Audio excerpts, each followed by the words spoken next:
99%가 잘못 알고 있는 만성 피로의 실체를 우리 사회가 너무 필요하다. 만성 피로가 신경장애다. 굉장히 센세이션한 그런 원인을 딱 말씀하셨는데, 항상 무겁고 뭐 곰이 2마리가 있는데 이미 새끼까지 나버린. 지금 바로 고개를 드세요. 안녕하십니까. 아프지 마셔의 닥터 준스 김준영입니다. 안녕하십니까. 아프지 마시오의 닥터 준스 조조입니다.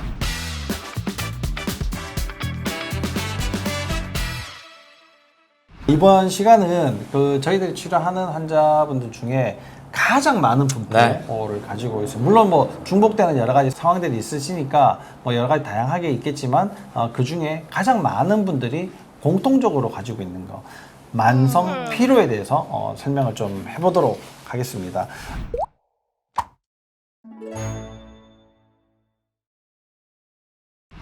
이것도 이제 책에 나와 있는데요. 99%가 잘못 알고 있는 만성 피로의 실체를 만나보자. 이런 아주 거창한 그 제목을 가지고 이렇게 이제 설명을 쭉 하셨네요. 우리 사회가 너무 필요하다. 그래서 인생이 필요하죠, 그죠? 뭐 이런 여러 가지 이제 피곤한 세상에 살아갈 때 우리가 만성 피로하면 뭐 이런 거 이제 다 드시거나 이렇게 이제 그냥 지내고 계시는데, 사실 그런 것들이 뭔가 이렇게 화학적인 부분, 영양제를 찾아 먹고 뭐 또 푹 쉬고 잘 먹고 이런 걸로 해결이 되면 다행인데, 대부분의 분들은 해결이 안 되는 분들이 이제 병원까지 오시게 된단 말이에요. 근데 만성 피로가 우리가 99% 잘못 알고 있다. 핵심이 이 이야기인 것 같아요. 만성 피로가 신경장애다. 이건 이제 굉장히 센세이션한 그런 원인을 이렇게 딱 말씀하셨는데, 어떻게 이게 만성 피로가 신경장애와 관련이 됩니까? 일단 우리 이제 현대의학적인 그 논문에서도 이야기를 하는 게 만성 피로감이 있을 때 나중에 시간이 지나보면 이런 신경학적 장애들이 꼭 동반이 되더라는 거예요. 네네. 그 말은 니 따로 내 따로가 아니라 신경학적 장애를 베이스에 깔고 있으면서 그 중에 증상의 하나로 만성 피로가 이제 나타났다고 보여야 되는 거지. 네. 만성 피로 따로 신경학적 장애 따로 이렇게 보는 시각은 좀 옳지 않다고 봅니다. 여기에도 이제 환원적 사고 이런 것들이 이제 계속 얘기가 되고 있네요. 그러면 이제 여러 가지 신경학적인 문제 중에서도 지금은 중추신경 민감화를 조금 더 이렇게 설명을 많이 해놓으셨어요. 뭐 센트럴 센스타이제이션 이렇게 이제 써놓으셨는데, 중추신경 민감화 이게 이제 좀 어려우실 수 있으실 것 같거든요. 뭐 독자분들이 이렇게 읽으시면서 좀 어려우실 수 있으니까 그런 것들을 한번 설명을 좀 해주시고, 이게 왜 발생하는지 이런 것들을 좀 알기 쉽게 얘기 좀 해주시죠. 네, 신경을 두 개로 나누면 중추신경하고 말초신경으로 나눕니다. 그러니까 가운데가 있고 이제 가지가 있는 거죠. 중추신경은 보통 이제 두개골로부터 해가지고 척추까지 내려오는 이 뇌와 그 다음에 이제 뇌간 그리고 척수, 여기를 이제 중추신경이라고 하고, 이 척수에서 이제 그 척추와 척추 사이에 뚫린 구멍을 통해서 빠져나온 다음부터는 이제 말초신경이라고 하는데, 그러면 신경에 민감화가 생겼다 그런 말은 무슨 말이냐? 우리가 이제 상식적으로 보면 A라는 자극이 오면 B라는 반응을 할 걸로 생각을 합니다. 그런데 A가 타다다다닥 이렇게 자꾸 빠르게 오거나 아니면 A, B, C가 한꺼번에 확 들어가는 경우에는 뇌에서는 어떻게 느낄까요? 민감화라는 게 발생합니다. 그래서 1 더하기 1 더하기 1은 3이 아니라 5, 10, 20으로 점차 증폭이 되는 거예요. 그러니까 아픈데 때리면 더 아프다 이런 거랑 비슷한가요? 네. 그리고 뭐 예를 들면 어깨도 아픈데 무릎도 아프고 소화도 안 된다. 그러면은 이 아픈 게 나중에는 증폭이 되는 거죠. 네. 그래서 들어가는 형태가 증폭이 되게 민감화가 돼서 들어가면 출력값은 어떻게 될까요? 훨씬 더 강하게 나옵니다. 예를 들면 내가 이만큼만 수축을 해도 되는데 나중에 출력값은 이렇게 수축을 해버리는 거죠. 예를 들면 지금 현재 제가 앉아 있지만 지금 저는 뭘 하고 있냐면 이 몸에서는 무의식적으로 이 머리를 떨어뜨리지 않으려고 이렇게 잡고 있는 거거든요.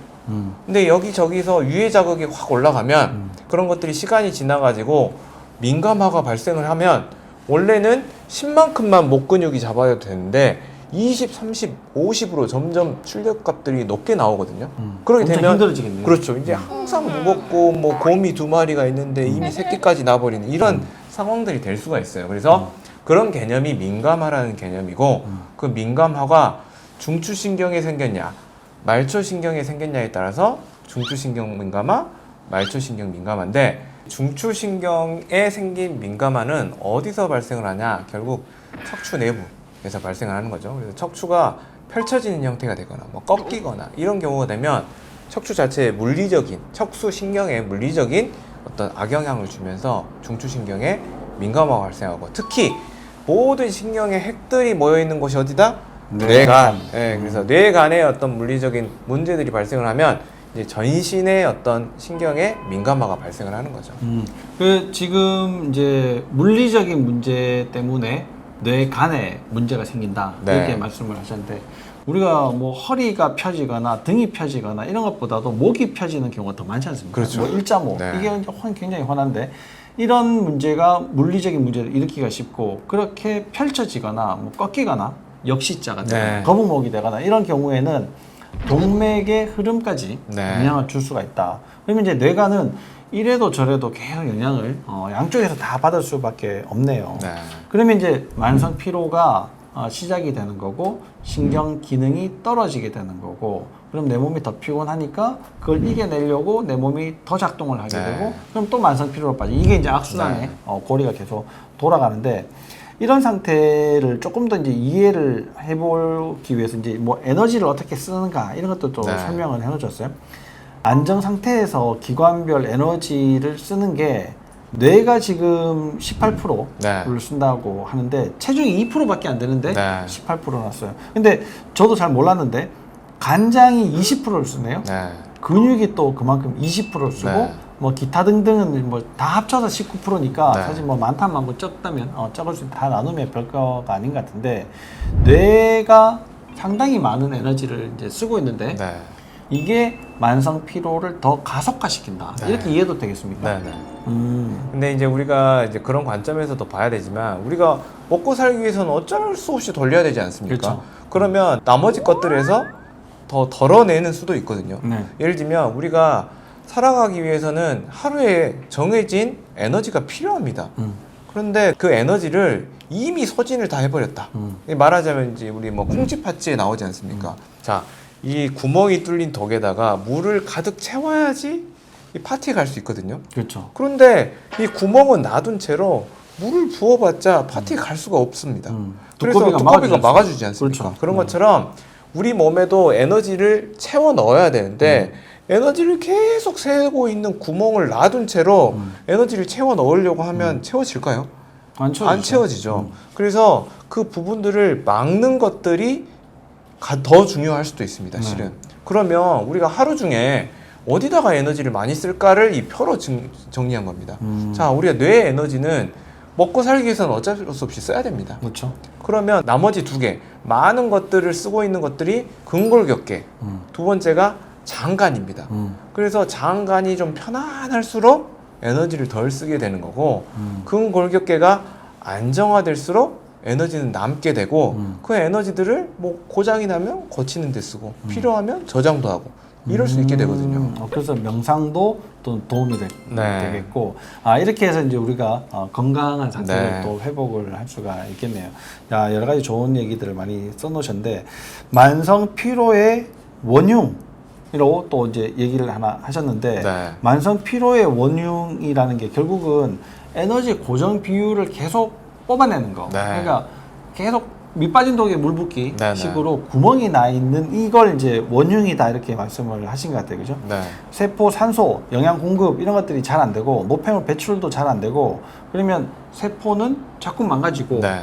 그 망가진 세포로 계속 몸을 돌려야지 되고 이런 것들이 자율신경에서 조율을 제대로 못 해주니까 더 가속화가 붙고 네. 뭐 이렇게 이제 계속 문제들이 되는 거네요. 아무리 해도 무슨 방법을 써도 휴가를 받아서 푹 쉬어도 해결되지 않는다. 그러면 이미 자율신경에 큰 구멍이 생겼다. 네. 이렇게 이제 이해를 하시면 될 것 같습니다. 그때는 빨리 이제 자율신경 치료를 좀 하시면 도움이 될 것 같습니다. 그래서 이게 이제 여기에 핵심 포인트를 하나 집어주셨는데 만성 피로의 근본 원인이자 치료 또는 재발을 방지하기 위한 핵심 포인트 움직여야 된답니다. 네. 원장님이 그렇게 말씀을 하셨어요. 움직이는 것 중에 걸어야 된답니다. 네. 걷기 운동이 굉장히 가볍게 이렇게 할 수 있으면서도 많은 회복을 네. 주는 것 같습니다. 한 자세로 오래 있지 말아야지 됩니다. 네. 한 자세로. 그렇죠. 일자목, 거북목, 새우 등이 되지 않도록 핸드폰과 PC 사용을 적절하게 해야 됩니다. PC 모니터를 눈높이로 올리세요. 핸드폰을 당장 내려놓으세요. 베개 높이를 낮추세요. 만성 피로에서 탈출하고 싶다면 지금 바로 고개를 드세요. 이렇게 마무리를 하셨네요. 진짜 저희들이 계속 환자분들한테도 강조를 하지만 여러분들 지금 이 방송을 시청하시는 여러분들에게도 꼭 강조를 해드리고 싶습니다. 여러분들의 목이 여러분들의 건강을 유지하는데 굉장히 중요하게 사용되고 또 건강을 해치는데도 아주 큰 핵심이 되니까 여러분들의 목을 안정시키고 조심을 하는데 조금 더 신경을 써보신다면 여러분들의 건강을 좀 더 쉽게 회복하고 잘 유지하실 수 있을 거라고 생각이 됩니다. 그래서 오늘은 뭐 여러 질병들 중에서 네. 만성 피로 알아봤는데요. 다음 이 시간에도 좀 더 유익한 내용으로 여러분들을 찾아뵙도록 하겠습니다.